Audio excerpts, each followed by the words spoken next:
Hello, Murph. Thanks for being here.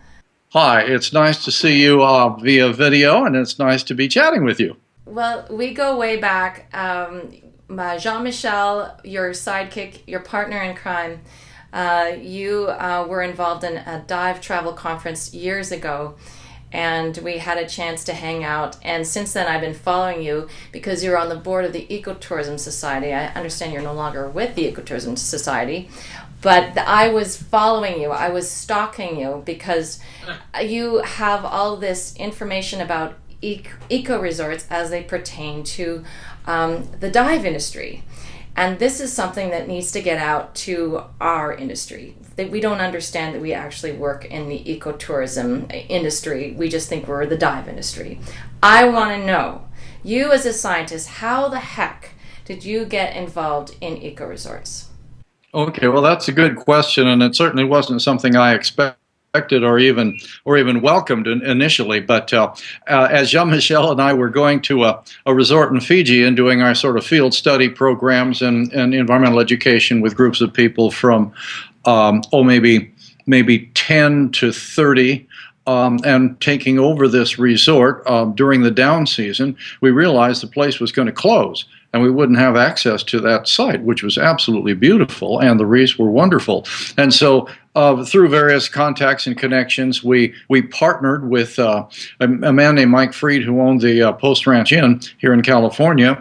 He and his investors bought the place and became our problem to make it environmentally responsible, and then to run the dive operation and deal with interpretation and what we would now call ecotourism. That word or that concept wasn't very well known or used back in the early 90s when we were going there. And so it became my problem to try to figure out how to make an existing resort environmentally responsible. And it wasn't at all environmentally responsible then, although it was in a beautiful site. So I first joined the Ecotourism Society, and they were getting themselves organized, and I realized, well, I don't know anything about ecotourism. I certainly don't know anything about green development. But then I thought, well, what do I know? I said, well, I know about coral reefs. I've dived with the Cousteaus all over the world and spent a lot of time there. And in a sense, a coral reef is a sustainable community of different organisms. It's in some ways it's pretty sustainable. So I thought, okay, so coral reefs, ecology, sustainability, what do they do? And I said, well, the buildings of the coral reef, of course, are the corals, and inside the corals are algae, so there's a partnership there between the animal and the plant, and the waste of the animal becomes the fertilizer for the plant, and the plant collects solar energy and makes food and gives food to the animal. Oh, so it's a solar-powered building with a relationship to, to organisms that collect, to entities that collect sunlight, and the waste gets recycled.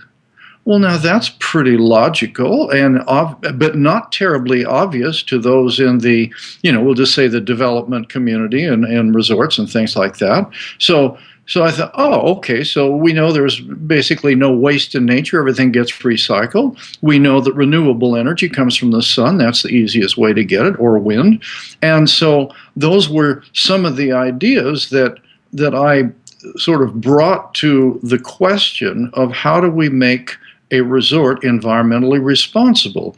And then, of course, as I looked a little more carefully at coral reefs, you see that, there are lots of different organisms, and they all have different jobs. The sea cucumbers are cleaning up the bottom, and the feather stars are catching plankton, bringing in food from an outside source, and the worms are recycling, and then ultimately the bacteria do a lot of work. And then we see partnerships with sea anemones and clownfish, and we see all these cleaners, the little fish and shrimp that clean parasites off of fish. I said, okay, so our mentality is, well, if you want to get some work done, build a machine, feed it a bunch of petroleum, and be prepared to fix it and replace it because it's going to wear out. I said, well, wait a minute, if we can find living organisms that do work for free, repair themselves and replace themselves, and run on renewable energy, well, that's a lot smarter. That's a lot easier. But you got to look at everything from that point of view. And of course, engineers and business people, they didn't grow up, didn't study ecology. So they say, well, we gotta build a sewage treatment plant, and we're going to take all that stuff and then we're going to dump it somewhere. I go, wait! You don't throw anything away on planet Earth. It's going to go somewhere. And in our case, we're selling the coral reef to tourists. And the last thing we want to do is take a bunch of well, we'll just say a bunch of waste and put it on the reef, when at the same time those molecules of nitrogen and phosphorus and quote, our waste is really fertilizer. Think of the coral. The coral's waste is a resource that keeps the algae going. So what should we be doing? Well, we should take that sewage and that garbage and treat it appropriately, and then put it back on the landscape to grow food. So one of our ideas was, edible and functional landscaping. In other words, plant things that are going to do, of course, look pretty, it's a nice resort and all that, but they're going to be providing fruit, or the replanting the mangroves are going to protect the coastline, or the aquatic vegetation in our constructed wetland is going to be involved in the processing of quote, the treated sewage that we can then use to irrigate the landscape where we grow our food and all that kind of stuff. So anyway, those were some of the ideas that once I started looking at the coral reef, I found very relevant to creating an environmentally responsible resort. And now we treat 100% of our sewage on site, and it goes into this big wetland, a beautiful sort of convoluted area of ponds, and then that water goes back onto the landscape where we're growing, citrus. We're growing 50 to 70% of our fruits and vegetables on site. So we're importing less and all that. So anyway, that was how the resort, that was what the inspiration for the environmental programs was the coral reef. And now we've won just lots and lots of awards of the Cousteau Fiji Resort. And now a man named Phil Stevenson bought an island called Petite St. Vincent. He was looking around to make it, to figure out how could he make it a more environmentally responsible enterprise, saw us on the web about the Fiji resort, and so now we have a partnership with him, and we're working with him and his team to, again, same old stuff, is to take the waste, use it as a resource, keep those nutrients off of the reef, because of course the nutrients stimulate algae. Algae grow faster than corals.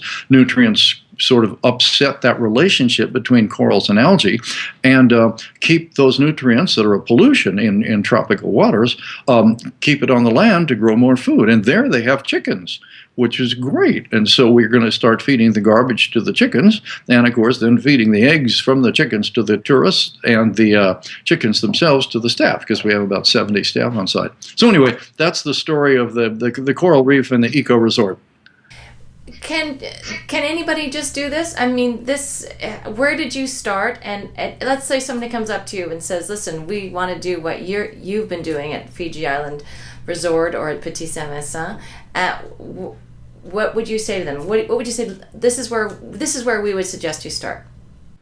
Well, I think there are many environmentally enlightened architects, green developers, people who have a background in ecology, but then have found that ways to apply that into the human domain, particularly in terms of responsible environmental design. So looking on the web for environmental engineers, environmental design people, and the term environmental engineer 20, 30 years ago meant, they know how to treat sewage in a sewage treatment plant. Now, I think they're much more enlightened and much more broadly educated on all of these different options that we have for sustainable development, using less energy, being more efficient, conserving, recycling, and doing as much of that on site as possible. What do you do about those resorts that are in a highly developed area? How do we help them? How do we help those dive resorts to help their destination become more sustainable, because there's some highly developed dive destinations and they can't recycle because there's not even a recycling plant. They can't seem to wean themselves off of oil. How can we help them to become more sustainable and get their governments more sustainable? What do we do? Well, it's complicated, but I think the first thing is to advise them to look at other resorts that have done it properly. One thing about dealing with, quote, the environment and ecology is it's not like just buying a machine and plugging it in. Each place is different, climatically, ecologically, culturally, landscape nutrients, all of those ecological components are in some ways unique to each site. So you can't say, oh, well, this is what everybody should do.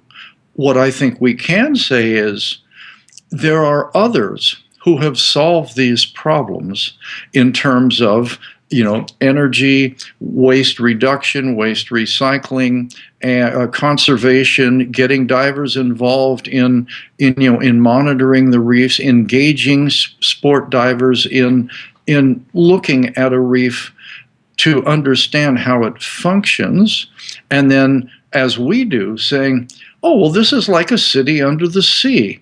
Well, just think about, I'm sorry, I'm rambling, but the first time, let me just jump ahead. The first time you were on a coral reef, you probably swam around and just, oh my God, there's red things and blue things, and some move and some don't, and I don't know what to touch, and I can't even tell the difference between a plant and an animal. It's just weird. There's just all this stuff going on.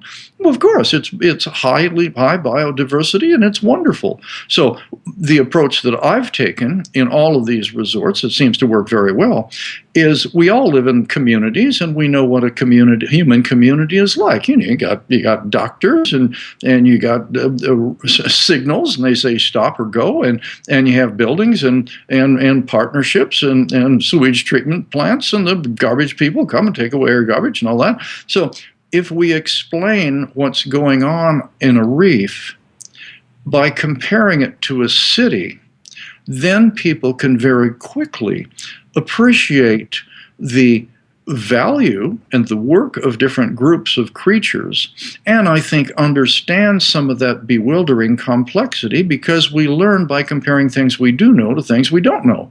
And I'd say most of us, when we first dive in a reef, we don't know anything, and it's just overwhelming. But you say, oh, no. See, those are the lawnmowers, okay? You got the parrotfish and the sea urchins. Now, the lawnmowers are very important because they're grazing on the algae and creating open space and blah, blah, blah, all that. And say, oh, look at the buildings. Oh, look at all the different architectural strategies of those buildings. Well, those are the corals, and they're very important. Everybody has to have a place to live. And, of course, the corals build do the buildings. And, oh, look at the sea cucumber. Oh, well, that's great because they're cleaning up all the waste and dead stuff on the bottom. And, and all the cleaners. Oh, those are the doctors, and you always have to wait in line when you go to the doctor. Well, look at all those little fish hanging around the cleaners waiting to be cleaned. And so taking the thing that all dive masters and all instructors know very well, they know the names of the critters. Now, what are their ecological roles? Well, they know them really, but they don't probably think about it in the context of a human community. But for the tourist divers, if they can come away, not only say, oh, yeah, well, there's a stoplight parrotfish, and there's a blue-headed wrasse, and then there are cleaners, and blah, blah, saying, oh, I see, we have these, a medical profession, we have the sanitation engineers, we have the construction crews, we have all these weird lifestyles, and we have Social Security. What's Social Security? Oh, it's the diversity of species on the reef that enable the ecosystem to maintain itself through time. So if we see the sea urchin population has a disease, as we saw in the 80s, oh, well, there'll be others. If in a healthy ecosystem, oh, we have the surgeonfish and the parrotfish. They'll take up the slack that the work that was being done by the urchins in an ideal setting. So if we put the reef in that kind of a context, then we learn lessons also about sustainability. So, oh, we should have buildings with all solar collectors on the roofs, and we should be recycling all of our waste because that's what the coral does. So dive instructors and dive masters can play a very important role in educating the public about how to live back home, not only on the reef and what's wonderful there and why we should protect it, but there are lessons from the reef that are very relevant to sustainable living back home. And of course, climate change and looking at coral bleaching and talking about the depletion of species. And when we make selections to buy seafood or what we're going to put in our aquarium, we make sure we do our homework, like the Monterey Bay Aquarium has, their website, and you can do so select the appropriate fish to eat for whatever region you're in. So I think that there are just so many opportunities for the dive community to maybe expand by broadening and deepening their message and expanding their message to lessons that they can take from the reef for everybody to think about when they go home, using less energy to have less CO2 in the environment that's going to reduce coral bleaching or the warming of the ocean, and that's consequence is bleaching or acidification. And the consequences of having an ocean that is becoming more acidic, which will prevent the corals from building their hard skeletons. Wow, that's a big deal. Now, do you think that our industry is up for this? Do you think that we're educating our dive masters and our instructors at a level that they can actually explain these kinds of connections? Do you think we're there yet? It's hard to generalize. I have been very, very pleased. Like when I've gone on some of the aggressor boats and gone to some of these other dive operations, to see a lot of the dive masters have a degree in biology. I mean, it's hard to find a job as a marine biologist, and a lot of those people are involved in the dive industry. I think that's good. For those who don't have a background in biology, there's certainly an opportunity for them to learn more. I see that in Project Aware, the Patty Bible, what do you call it, their manual, their book, the big thick book I looked at recently, and I was quite pleased to see that there was a lot of marine biology and there was a lot of information about the marine environment. And I think that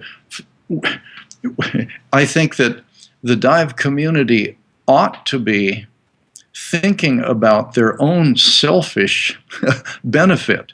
And if we don't take action to protect coral reefs by showing them and talking about some of these issues and getting those tourists to appreciate the value of reefs, then we've missed the most important opportunity we have, because the general public that doesn't dive in the ocean, the coral reefs are going, I've never been there, I don't know anything about it, I'm not a diver.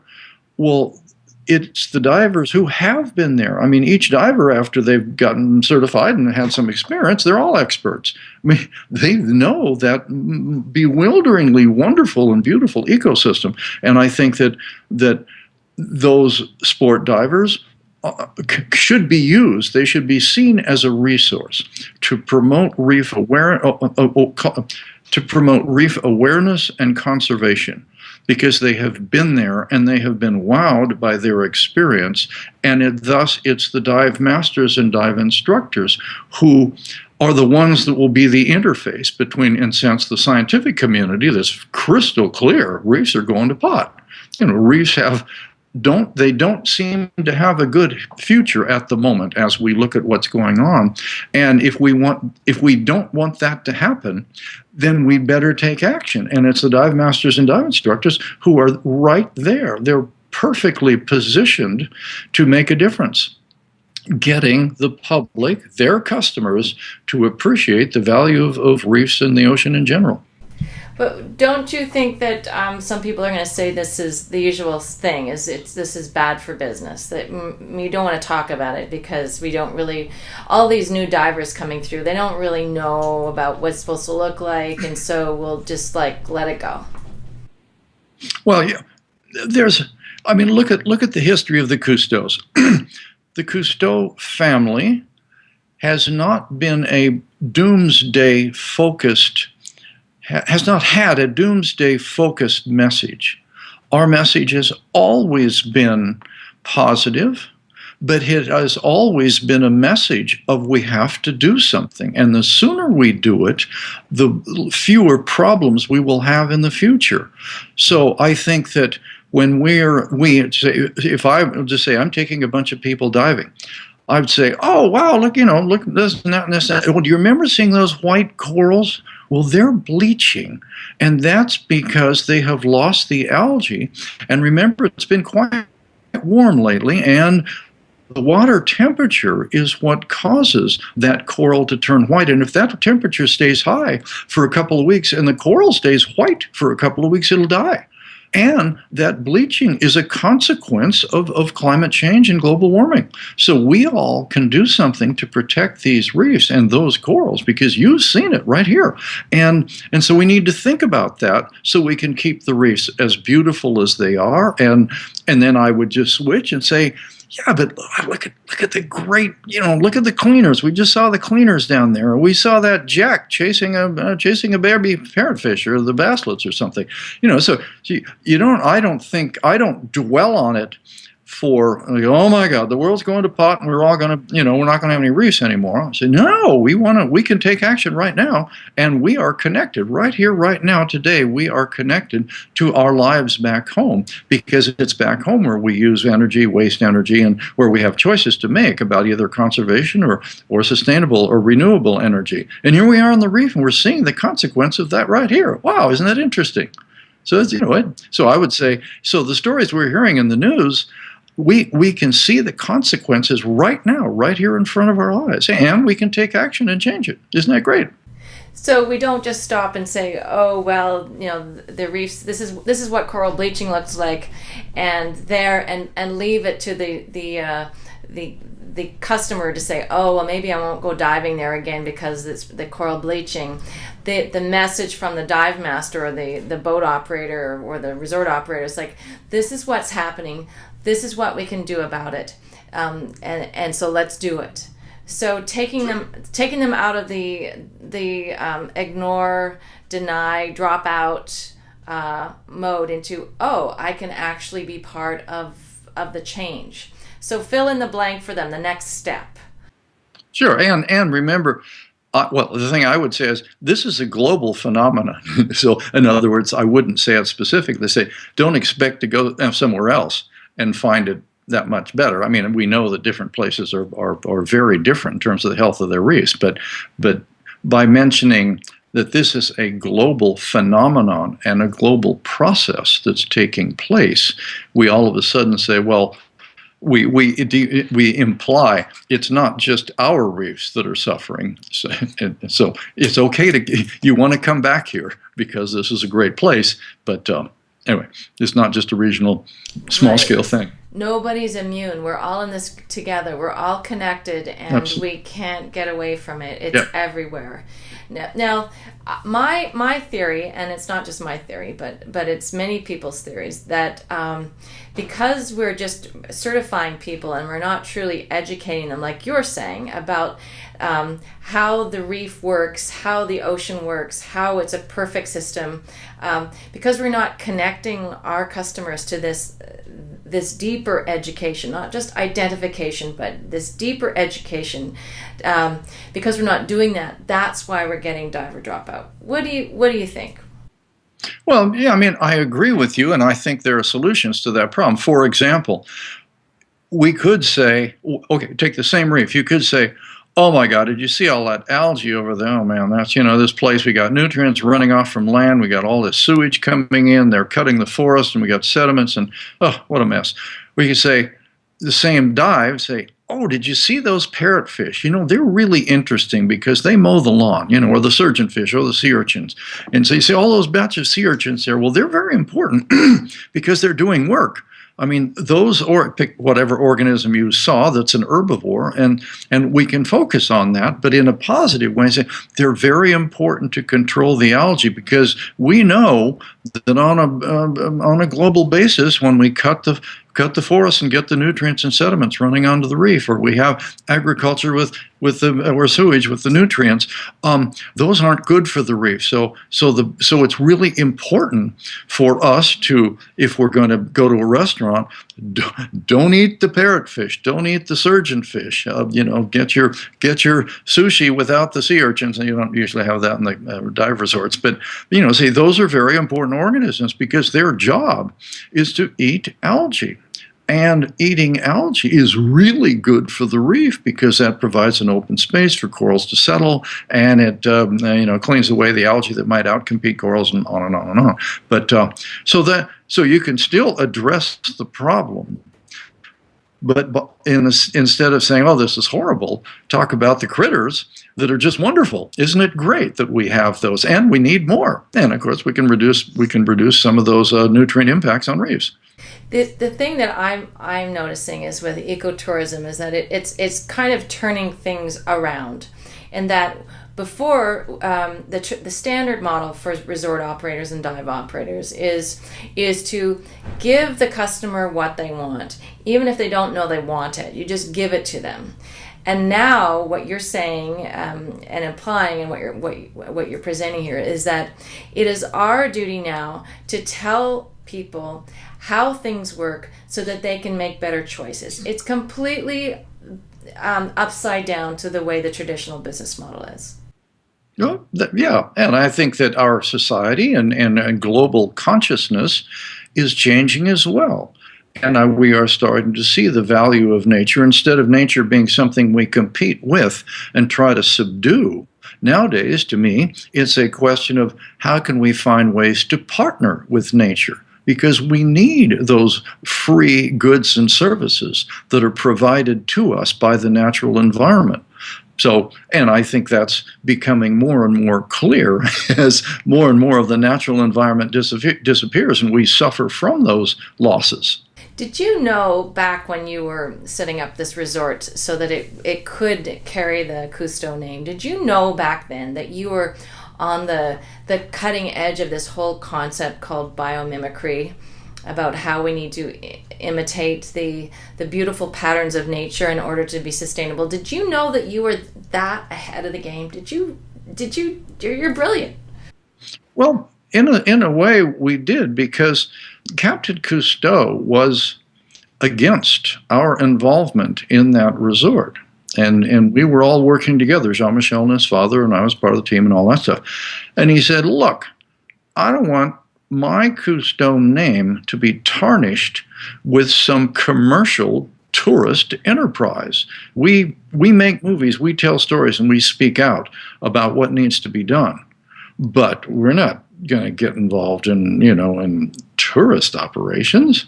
And Jean-Michel and I, well, my response was, "Look, there are a lot of other people making movies about the environment and speaking out on what needs to be done. I think we need to practice what we preach.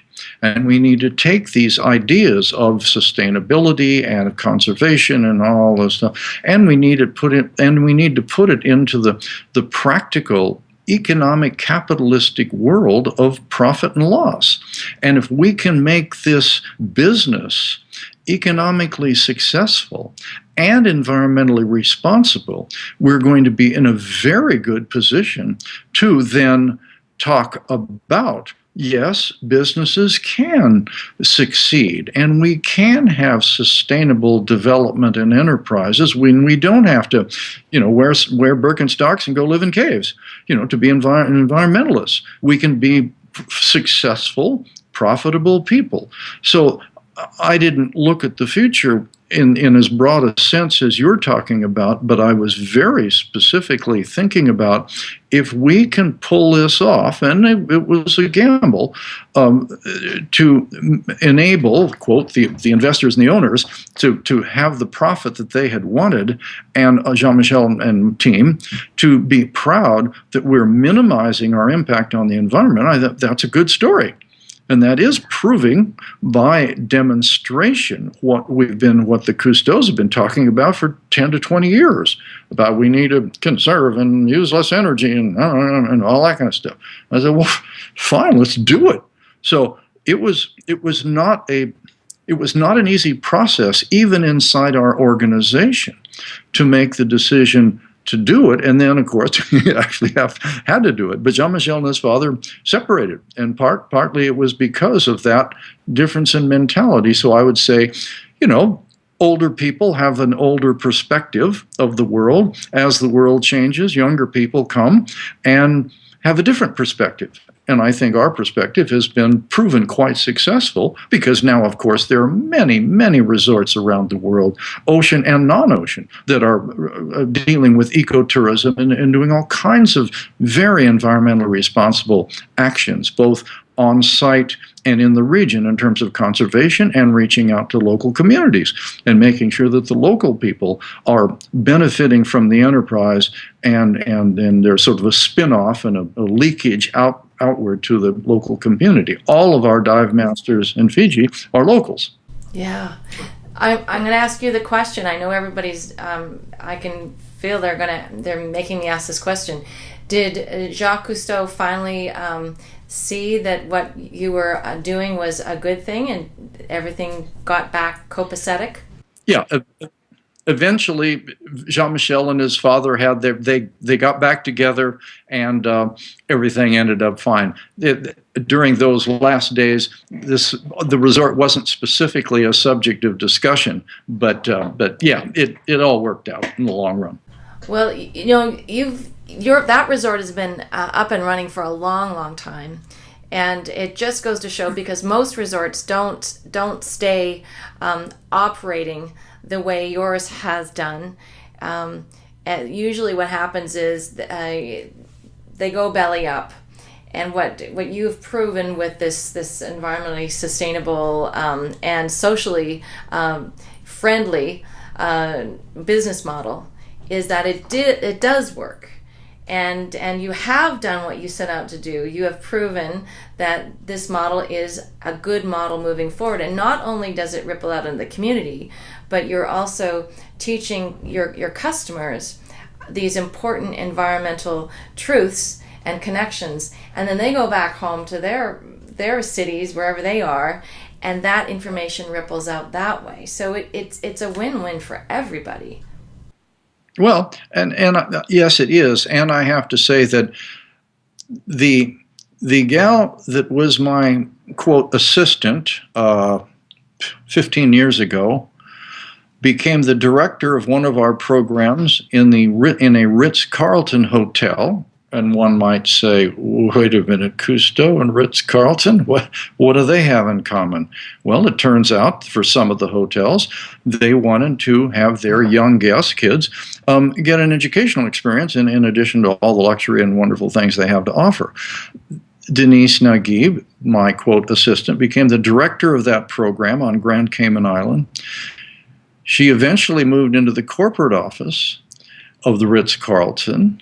And now Ritz-Carlton has been purchased by Marriott, and she is now the vice president overseeing the environmentally responsible activities of the entire Marriott family of hotels.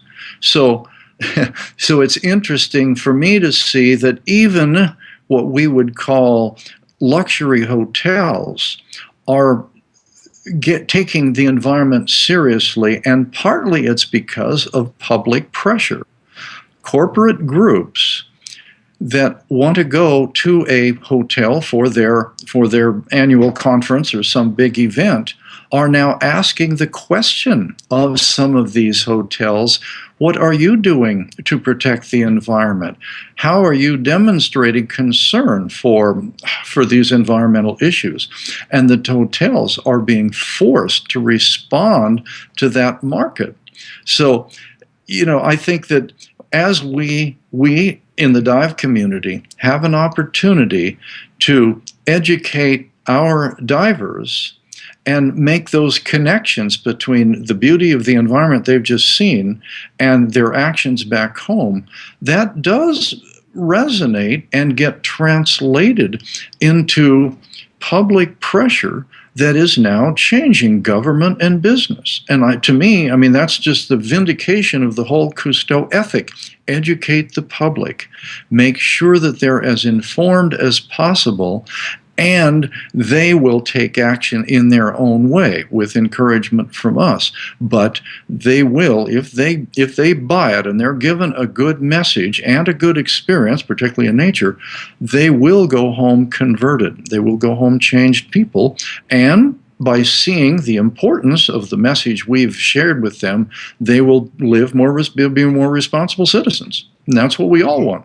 This is fascinating because this feeds right into our demographic. Certainly in North America, it's an older clientele. They're well heeled. They usually are quite well educated. Yes. And a much higher per cap household income than other types of sports. So they're very much likely to be involved in working for corporations that have corporate social responsibility agendas. And so they're going to be learning this when they go to, say, a Marriott or wherever they go, Jacque Cousteau, Fiji Island Resort, or whatever upper scale property that they like to go to. Getting this kind of education, then it feeds back into their corporation, and then the corporation is now going out and saying to suppliers, resorts and cruise ships or whatever, listen, if you want to be part of our economy, then we need this from you. We need more sustainable practices from you. This is very cool. Well, and the other angle of that I use, and some of us do sometimes, is they think about your grandchildren. We all want to make sure that when they go diving on these reefs, they're going to be as healthy or even more healthy than we see them today. And we all care about our future generations and our grandkids, and we need to think about that. So, another angle. Oh, you're absolutely right. And I think a lot of our people in our industry are of the age that they are becoming grandparents. And now they look at their little ones and hopefully start to connect the dots and see that this is going to happen in their lifetime. It's going to happen in my lifetime if we don't step up, if we don't do something, and we're leaving a trail of destruction for our children and grandchildren if we do not get on this right now. So we can be the way showers, the change makers, and we can do it and have fun. That's what I love about the dive industry. We can do this and actually have fun doing it. Yeah, I completely agree. So I think the most important message as we're thinking about your audience is we, of course, need to be very positive in our message and sensitive to the fact that we don't want to say, oh my God, all the reefs are dying. That just isn't a message that's going to sell. What is going to sell is how wonderful these reefs are. Let's look at them a little more carefully and see what's going on. And in that positive big wow message, we can say, oh, and these organisms are important because they're compensating for some of the challenges the reefs have, and we see those those white corals or those when we need to think about our use of energy and live as environmentally responsible lives as possible because isn't this a cool place and wasn't that fun? Great. But I'm sure that, the owners and all the real operators are going to look, don't lay a heavy trip on these people, some downer message about all your environmental tree-hugging, coral-hugging, global warming stuff. Just keep it light and make sure they have a good time and get out safe. Well, I'd say, yeah, but we can share the big wow, the wonder, and embed sensitively into that message a connection to life back home, for example, through the metaphor of a city under the sea. And the city under the sea has lessons for us on how we can live more sustainably. you know. Well, this goes back to another trend. It has to do with diving being part of the adventure travel trend, and what adventure filmmakers are finding is that they've been doing all these adventure films, and their clientele, their viewership has changed. It was fine before to just show people fun stuff and really cool stuff and really adventurous stuff, but that's no longer sticking. And that now filmmakers are having to provide actions for viewers, because viewers want to know, what can I do? We're seeing this happening. What can I do? So the same thing can be done and is being done in the dive industry. So we show these beautiful reefs. We start to make the connections. We start to show them how important it is to maintain these healthy environments, because it affects us. So this is what we can do here, and this is what we can do at home, and this is how we can make sustainable choices and create that whole feedback loop, so that people really start to understand that just because we go on vacation doesn't mean that we cannot just leave our brains at home. It actually is an educational experience, and we're going to learn something, and we're going to be better for it. That's what you guys are doing, and that's what I love about it. You're doing such an amazing job making the connection, being light, being very light about it, but still bringing home the seriousness of what we're doing and how we can perfectly position ourselves to be the messengers and help all of those people who are traveling to have a wonderful time, and yet leave more knowledgeable and armed with information that can help them make better choices. It's just great, and I wish there were more Cousteau operations out there, and if you could replicate yourself and go to all the different dive operations and just teach them, it would be great.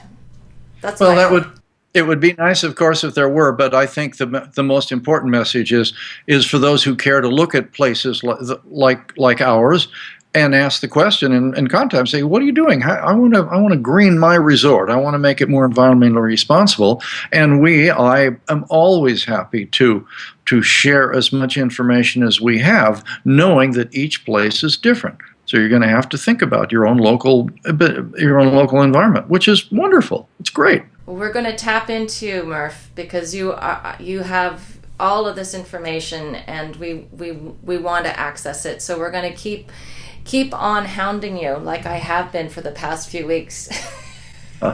Well, I look forward to that, and it's been fun chatting with you. And I hope that, and I'm just proud of you, and I hope that your message and the good work you're doing will resonate with the dive community out there, so that we can. I look at tourists as cheap labor. Somebody needs to spread the word, and the people who we have engaged in diving are the perfect vehicle for that word to be spread. And if we look at it from that point of view, we dignify the tourists because they get a really meaningful experience and some valuable information, and hopefully a little bit of inspiration and motivation to share what they've experienced with others. And everybody likes to hear stories anyway. And then we have repeat business and referral business, and life is good for everybody because we're all better off for it. And that's the beauty of the sustainable business model, and that's what you guys are doing. And so thank you for being on the bleeding edge of this trend. Well, it's fun. We the Cousteau team, Jean-Michel and I, and Holly and others, we really enjoy doing what we do. And I can't say we suffer, but I think we have a good message, and so we're trying to make a difference. Well, we're going to keep after you, Murph. Thank you so much. Good talking to you, and we'll stay in touch via email. Absolutely. Take care now. Okay, bye.